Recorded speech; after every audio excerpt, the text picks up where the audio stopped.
Hey, happy Tuesday. Welcome. I am Meredith. I am here with our message for June 6, 2023.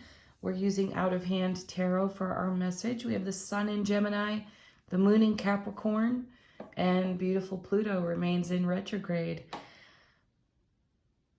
Let's get right to the message. We're tuning into the energy atmosphere of the day, what we may be encountering. Our first card is the High Priestess. And she is paired with the Nine of Swords. Wow.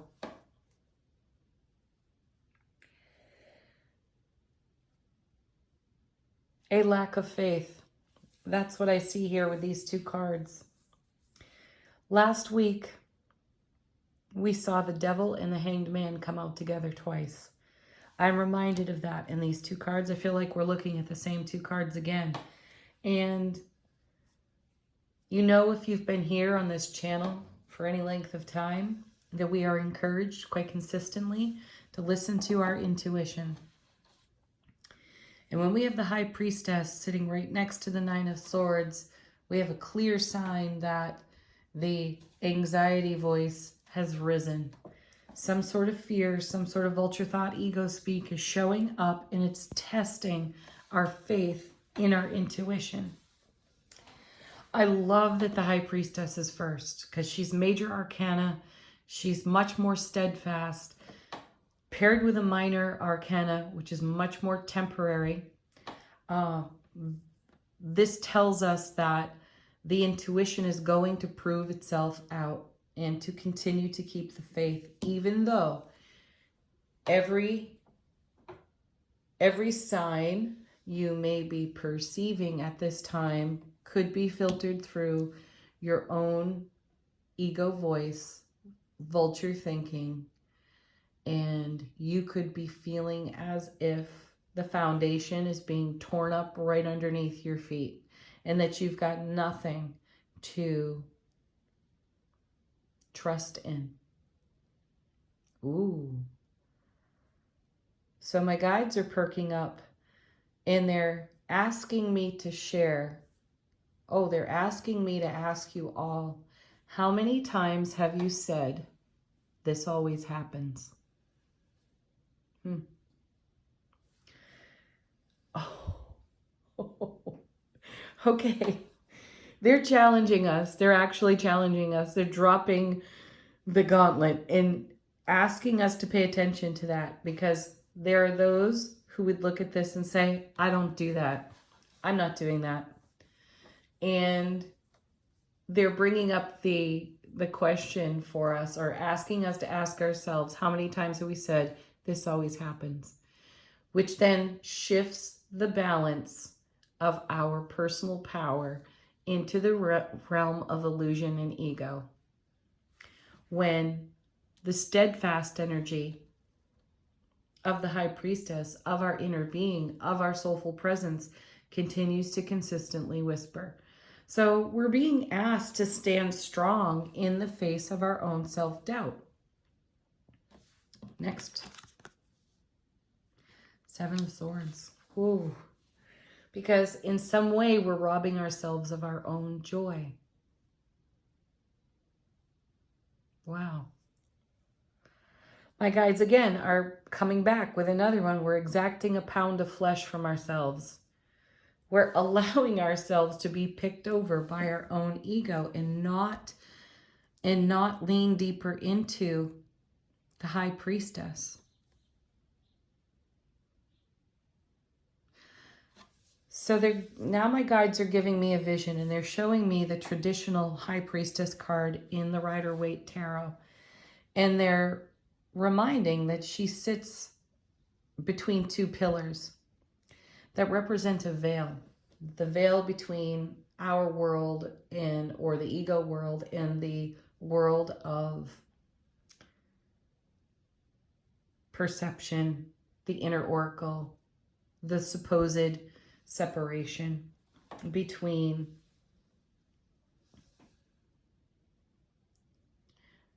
life on earth and life in spirit.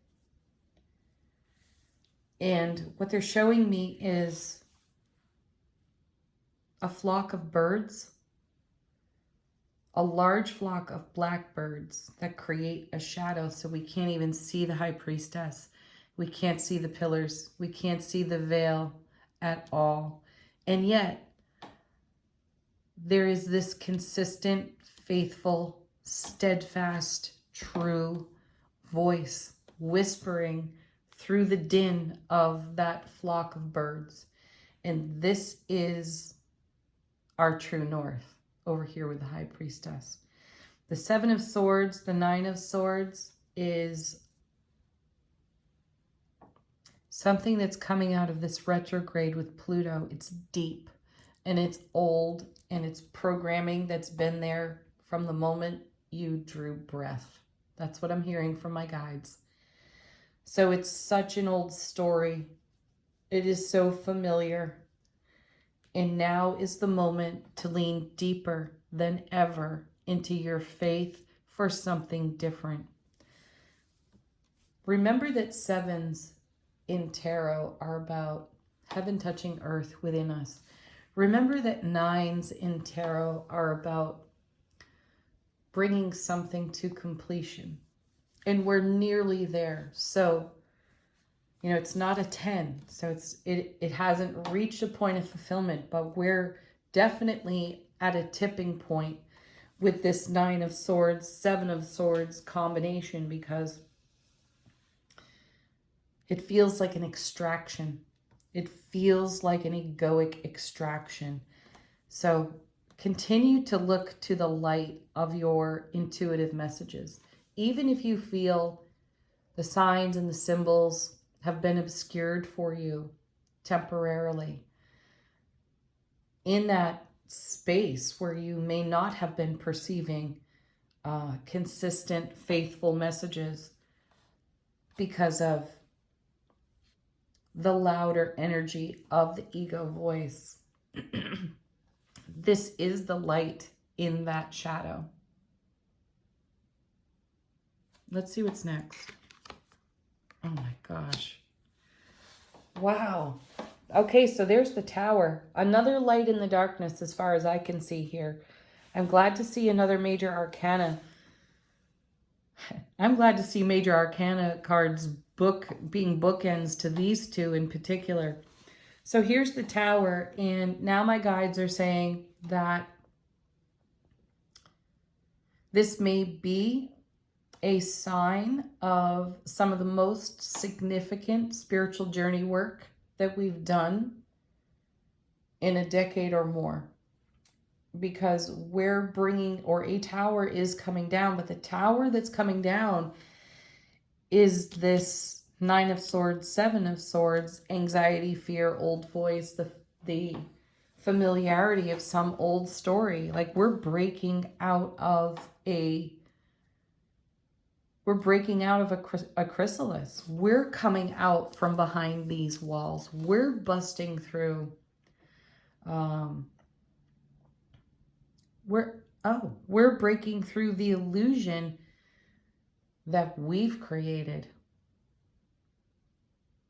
So my guides are coming back to the question, coming back to us questioning ourselves in how many times have we said to ourselves, this always happens? How many times have we gotten this close to breaking out of this mold, out of this chrysalis, and then we've gone back in?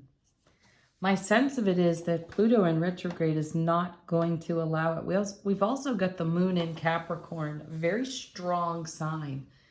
One of the qualities that I love about Capricorn energy is the unequivocal directness of Capricorn. I have said it, so it is so. And I feel like we have that kind of divine power within us to overcome these challenging cards right here. I don't see the Tower as a challenge. I see that the Tower is helping us. Excuse me. Yeah, because we're breaking out of an old anxious story, an old illusional illusion of fear based around the way we sabotage our fulfillment. What comes next? Well, there's a 10, and I'm happy to see it. It's the 10 of Swords. Oh, I pulled some cards yesterday with a friend. I did have the Ace of Swords come out. I saw the 10 of Swords come out. Fantastic. My feeling here is, as you know, the 10 of Swords is the fallen master. And I'm seeing that master differently right now.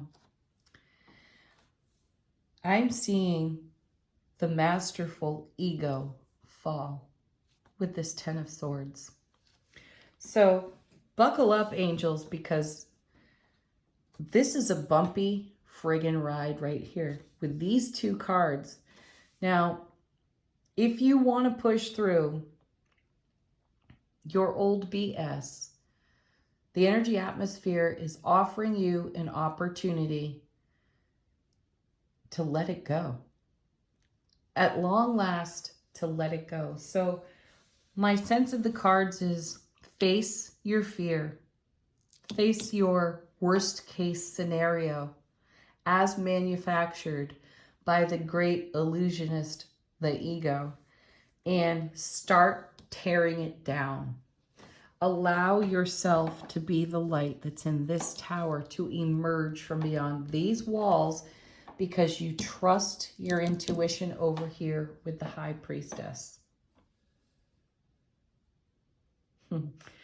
And bring your 10 swords of brilliant clarity and everlasting strength and plunge those swords right into this BS over here, because my feeling is you're done. You're done. And this may be emotionally painful and uncomfortable. My guides are asking, what's more painful? Surrendering to staying here, or breaking through and letting go and letting this old story go and trusting yourself to do something different? I don't know about you.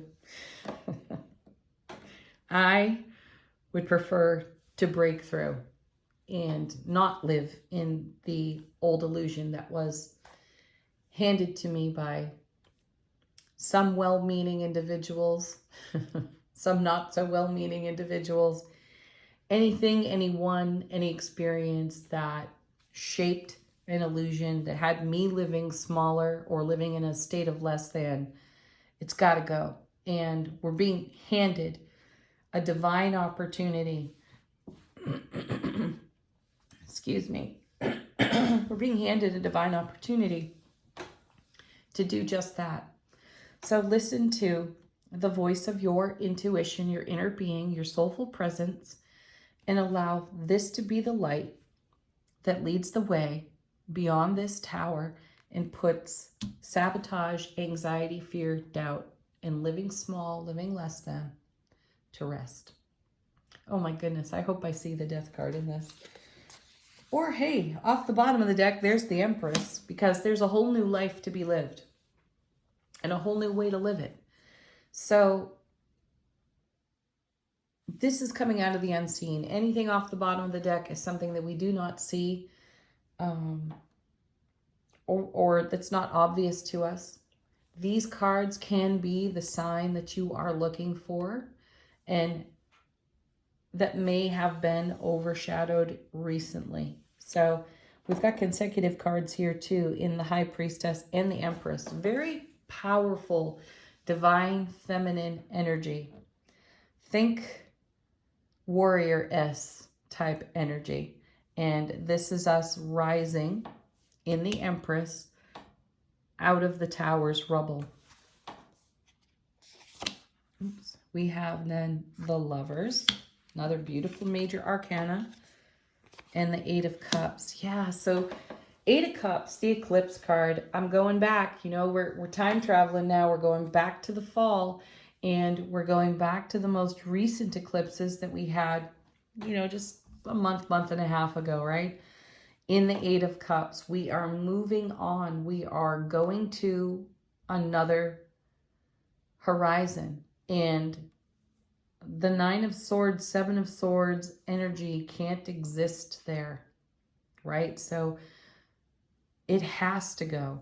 So do some of your deepest inner work in this climate and bring together the Lover's card divinely, the energies that you nurture in heart space, and bring them on to this next new foundation on a new horizon.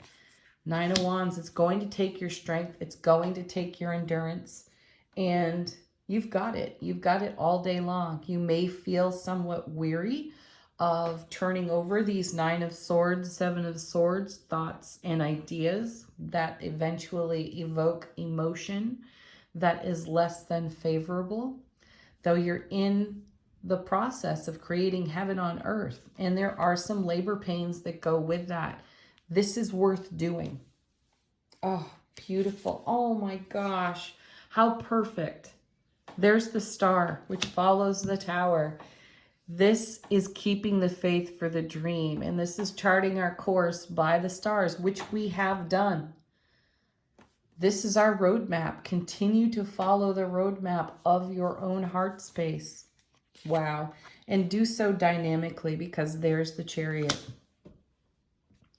More consecutive cards, 6 and 7. There's great progress happening here, no matter what it looks like, no matter what it feels like. Things are better than we may be able to perceive in the current energetic climate of the Nine of Swords, Seven of Swords, while we emerge from this tower triumphant on a whole new landscape of our own creation, of our own dream come true. I want to remind some of you right now that we're looking at some really tough tarot cards here, and it's rare that we see them on this channel.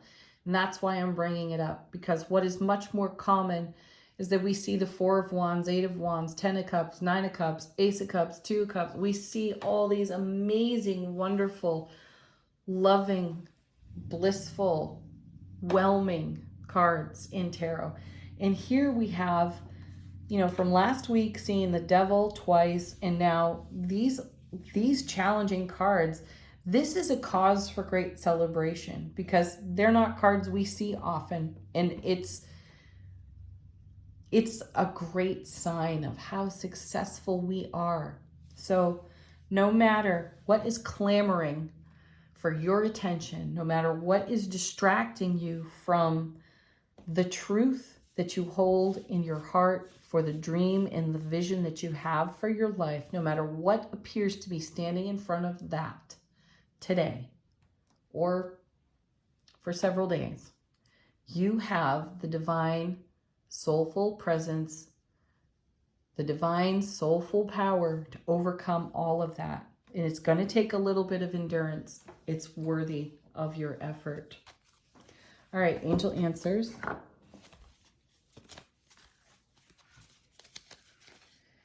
Angel answers. If you got a question, this would be a good time to ask it. Need a sign, need a symbol, need something. You need to see a white flag. Let these cards be it. Okay.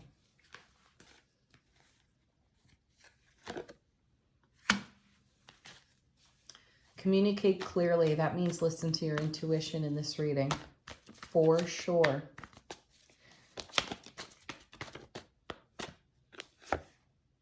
Trust divine timing. That's not anything you'll see measured on a clock or a calendar.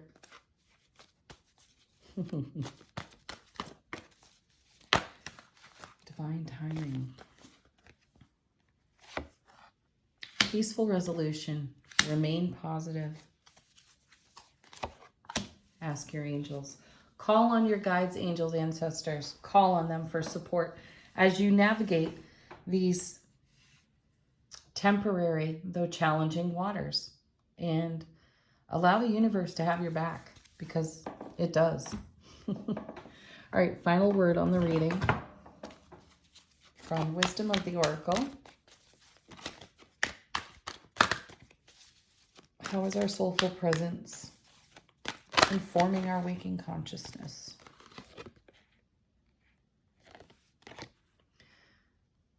Co-create.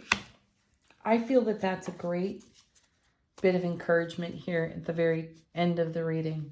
We have been in co-creation, Empress, High Priestess, through intuition and intention. We have been in co-creation with the divine. There's never a time that we're not. Now, the signs, the feels, the vulture thoughts may be telling us something differently. That's temporary. Remember that it's temporary, and it's usually connected to some old programming, and it's got to go, and it is going. And it may require our endurance as we push through, yet again, Empress, and bring a new life into the light and live from our heart space. Have a beautiful Tuesday, everyone. Leave some comments on this one. I'd love to hear how this is unfolding for you. Peace, my friends. Namaste.